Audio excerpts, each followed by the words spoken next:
To a personal story about the impact of the border crisis. During Vice President Harris's interview with Bret Baier, she shifted the blame for the deaths of Americans killed by illegal immigrants who entered the country under her watch and seemed to struggle to give a compassionate response to victims' families, including the mother of 12-year-old Jocelyn Nungaray. She was killed back in June. The suspects, 2 illegal immigrants.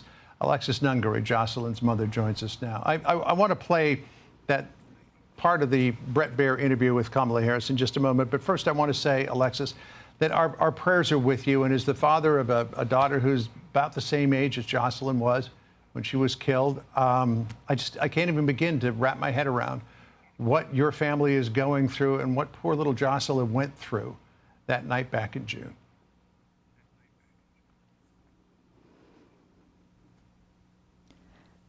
Thank you so much for having me here. You know, every day is a new day. It's a constant reminder that she's not here with us. She's not in the grade she's supposed to be in. She's not making new memories like she should. It's been really hard on our family. Oh, as I said, I just can't even imagine. But earlier this week, in his exclusive interview with Kamala Harris, our Bret Baier asked the vice president if families like yours deserve an apology from her and her administration. This is rather lengthy because it involves some of your testimony before Congress recently, but please bear with us while we play this out. Madam Vice President, it was a policy decision in the early part of your administration. I will let one of the mothers talk about it. Take a listen. Because of the Biden-Harris administration open border policies catch and release, they were enrolled in the Alternatives to Detention program. This meant that they were released into the United States. It was not even a full 3 weeks later that they would take my daughter, Jocelyn Nungaray's life. I believe the Biden-Harris administration open border policies are responsible for the death of my daughter. That's the early days. So do you owe them an apology is what I'm saying. I will tell you that I am so sorry for her loss. I am so sorry for her loss, sincerely. But let's talk about what is happening right now with an individual who does not want to participate in solutions. Let's talk about that as well. So she says that she is sorry for your loss, but then she shifted Jocelyn's story to Trump. What do you think about that? I think she's completely full of it. She is not a sincere woman at all. She has no sympathy, no empathy to her. She's supposed to, if she wants to run this country, she needs to take into consideration the families that she has affected with these policies that she has allowed and that she has approved.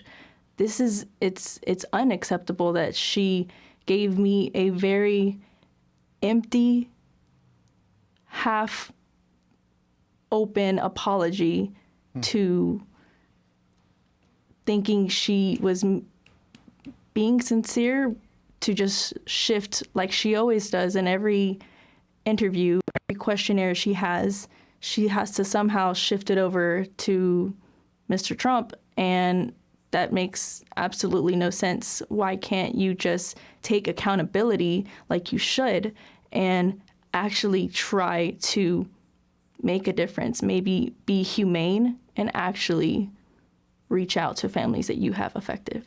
So we have been told time and time again by DHS, by the Secretary, by officials at the White House, the border is secure. The illegal immigrants who are being paroled into this country have been vetted. They pose no national security risk to the country. Yet we now find out from investigators that they believe that the 2 illegal migrants from Venezuela, who are allegedly responsible for your daughter's death, were members of the notorious gang Tren de Aragua. Are you wondering, like many other people are, how did they ever get released into this country if that was their background?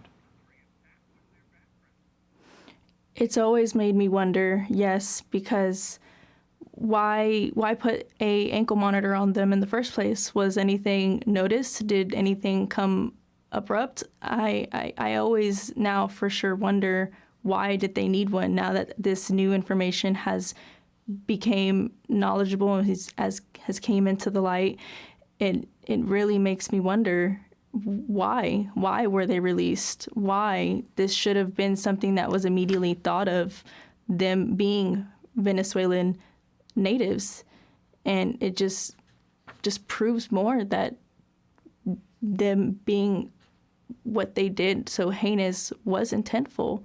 And this is the people that we so continuously decide to let in this country because of her open border policies.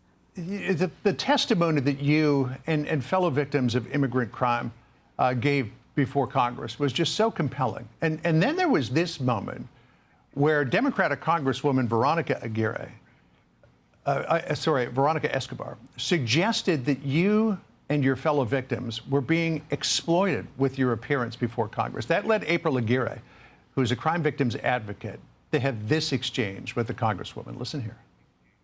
It's insulting that you would say that to these families, that you would make an assumption that they're being used or exploited anyway. Not one time when her daughter was murdered and I was helping her navigate the criminal justice system did one Democrat call me to offer their assistance. It was only Republicans, and I am an independent. I vote both ways.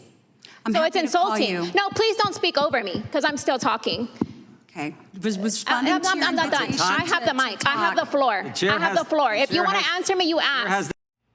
Alexis, what did you take away from that exchange and the fact that the Congresswoman tried to suggest that you all were being manipulated and exploited? I think it's very inappropriate with it being such a sensitive matter. If I have the option to be used, quote unquote, for how she said, for political gain, for others to get what they want, and then instead choose to have my daughter back and essentially be a nobody, I would always choose that in a heartbeat.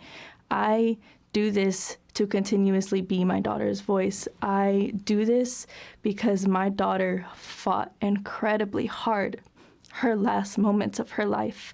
And I will be damned if I don't fight hard the rest of mine for her.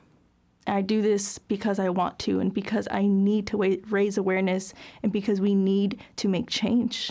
This has to stop. We cannot keep burying our children. Well, you are a powerful advocate for Jocelyn's memory. And again, our heart just breaks for what she went through and what you continue to go through. I don't know how you get up every day and put one foot in front of the other. God bless you, and thank you for being with us. Thank you so much.